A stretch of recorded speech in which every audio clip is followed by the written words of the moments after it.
नहाते समय पेशाब का आना हर किसी के भाग्य में नहीं होता।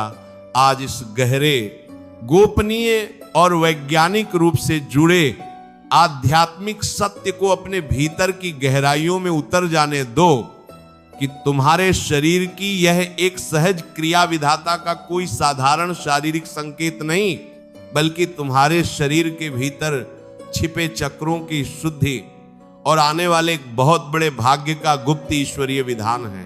कितना कड़ा और असहनीय दर्द होता है ना, जब आप दिन रात मेहनत करते हैं, अपने शरीर को पूरी तरह से थका देते हैं, लेकिन फिर भी आपके भीतर का मानसिक तनाव, आपके शरीर की जड़ता और जीवन के कष्ट आपका पीछा नहीं छोड़ते। आप हर सुबह एक भारी मन के साथ उठते हैं, इस चिंता में गलते रहते हैं कि आखिर मेरे जीवन में यह अवरोध कब खत्म होगा, मेरी तरक्की के रास्ते कब खुलेंगे।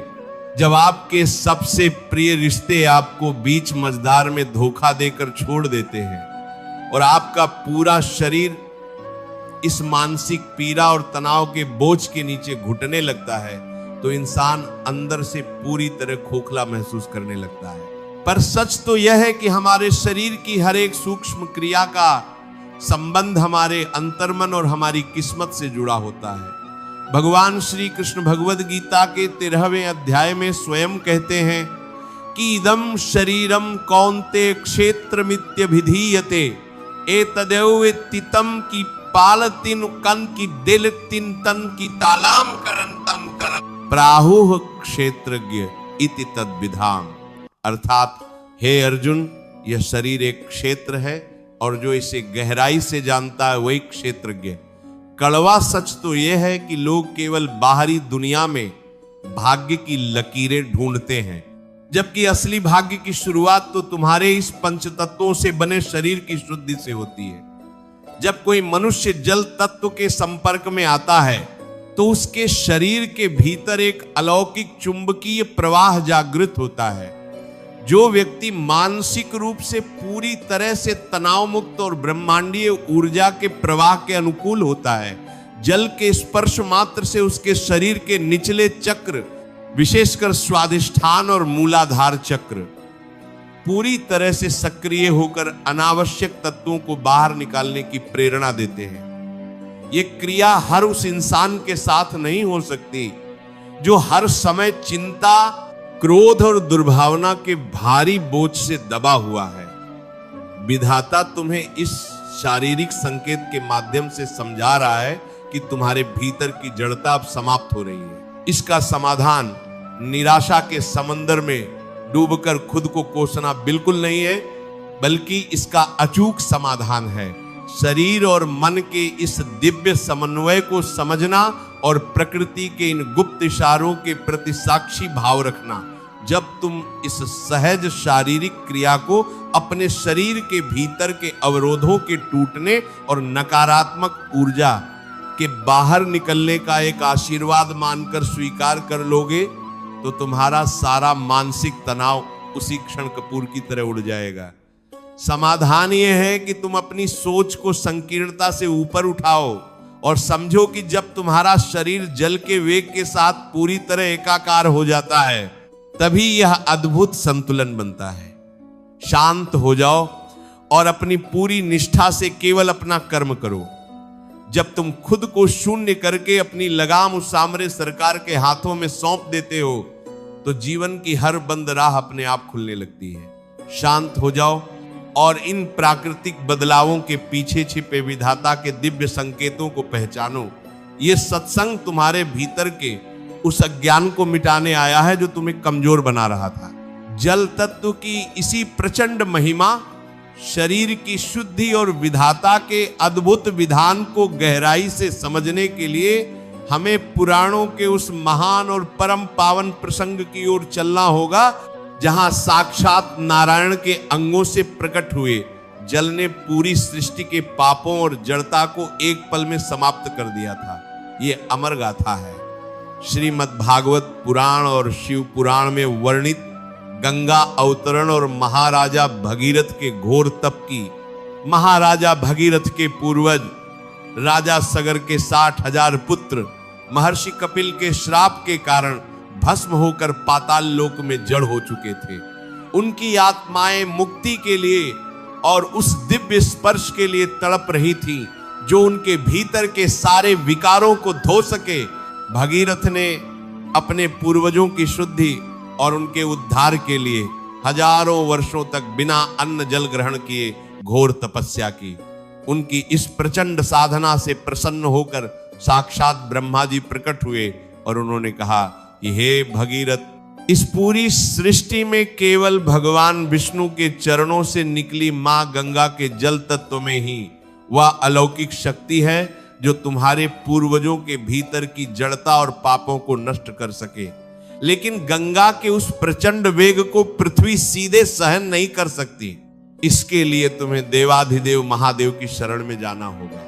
भगीरथ ने फिर भगवान शिव की आराधना की। जब माता गंगा स्वर्ग से पूरे वेग के साथ पृथ्वी पर उतरने लगी तो उनके भीतर यह अहंकार था कि उनके जल का प्रवाह साक्षात महादेव को भी पाताल में बहा ले जाएगा।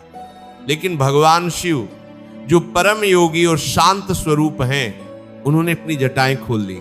जैसे ही गंगा का वह प्रचंड जल तत्व भगवान शिव के मस्तक और उनके पवित्र अंगों को स्पर्श किया, साक्षात चमत्कार हुआ। शिव की जटाओं के स्पर्श मात्र से गंगा का सारा अहंकार, सारी नकारात्मकता एक पल में विलीन हो गई और उनका जल पूरी तरह से शुद्ध और दिव्य प्रवाह में बदल गया। जब वह पावन जल पृथ्वी से होता हुआ राजा सगर के 60,000 पुत्रों की भस्म पर पहुंचा तो स्पर्श मात्र से उनके भीतर की सदियों पुरानी जड़ता समाप्त हो गई और उनकी आत्माएं मुक्त हो गईं। ये पुराण की कथा हमें सिखाती है कि जब जल का प्रवाह किसी पवित्र और जागृत अंग को स्पर्श करता है तो वह भीतर के सारे अवरोधों, सारे विकारों को जड़ से खींचकर बाहर निकाल लेता है। तुम्हारे शरीर में होने वाली यह सहज शुद्धि भी उसी विधाता का एक सूक्ष्म आशीर्वाद है। रिश्तों की कड़वी सच्चाई भी यही है कि यहां लोग केवल आपकी बाहरी चमक दमक और आपके वक्त को देखते हैं।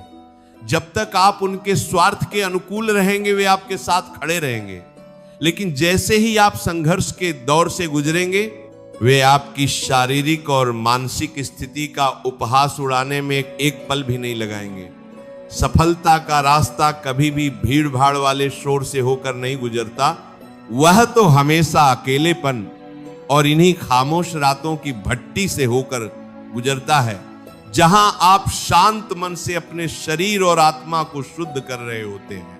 मानवीय अनुभव हमें बताते हैं कि जो इंसान प्रकृति के नियमों और अपने शरीर के संकेतों को गहराई से समझ लेता है, वह जीवन के हर युद्ध को बड़ी शालीनता से जीत लेता है। किस्मत का रोना वो रोते हैं जिन्हें अपनी आत्मा के भीतर छिपे उस परमात्मा के अंश का एहसास नहीं होता। तुम कमजोर नहीं हो, तुम तो उस परमपिता की संतान हो जिसने सूर्य और तारों को रचा है। अपने भीतर के ध्रुव को जगाओ, शांत रहो, क्योंकि शांत मन में ही ईश्वर की दिव्य चेतना का वास होता है। जब तुम पूरी शिद्दत से अपने कर्तव्यों का पालन करते हो और परिणामों का बोझ श्री कृष्ण के चरणों में सौंप देते हो तो जीवन की हर मुश्किल अपने आप आसान हो जाती है। इस घबराहट और भटकाव को अपनी कमजोरी मत बनने दो, इसे अपनी साधना बना लो। जो लोग आज तुम्हारी सादगी और तुम्हारी लाचारी पर हंस रहे हैं, कल वो तुम्हारी संपन्नता, मानसिक शांति और प्रचंड सफलता को देखकर दंग रह जाएंगे। अपनी गरिमा को कभी कम मत होने देना। मेरे प्यारे योद्धाओं, अब उदास होकर बैठना छोड़ दो। ये समय चिंताओं में गलने का नहीं, बल्कि अपने आत्मविश्वास को एक नई और विराट ऊंचाई देने का है। चिंता मत करो, क्योंकि तुम्हारी हर एक रात की खामोश तड़प, तुम्हारा हर एक संघर्ष उस सामरे की नजर में है।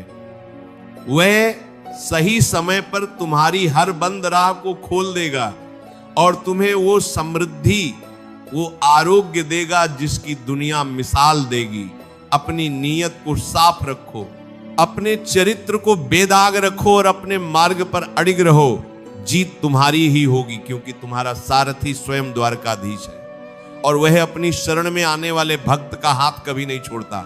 वह तुम्हारे हर एक राधे शब्द का हिसाब तुम्हारी प्रचंड खुशियों के साथ चुकता करेंगे। भरोसा रखो, जो होता है हमेशा अच्छे के लिए ही होता है। आज का ये परिस्थितियों का संघर्ष कल की आपकी सबसे बड़ी सफलता की नींव बनने जा रहा है। अपनी कहानी को खुद लिखो, आंसुओं से नहीं बल्कि अपने निरंतर पुरुषार्थ और अडिग विश्वास से। श्री कृष्ण की शिक्षाओं को अपना कवच बनाओ और इस कर्म पथ पर निडर होकर आगे बढ़ चलो। जीत तुम्हारी ही होगी, क्योंकि जिसके साथ स्वयं गोवर्धनधारी हो उसका अहित तो काल भी नहीं कर सकता।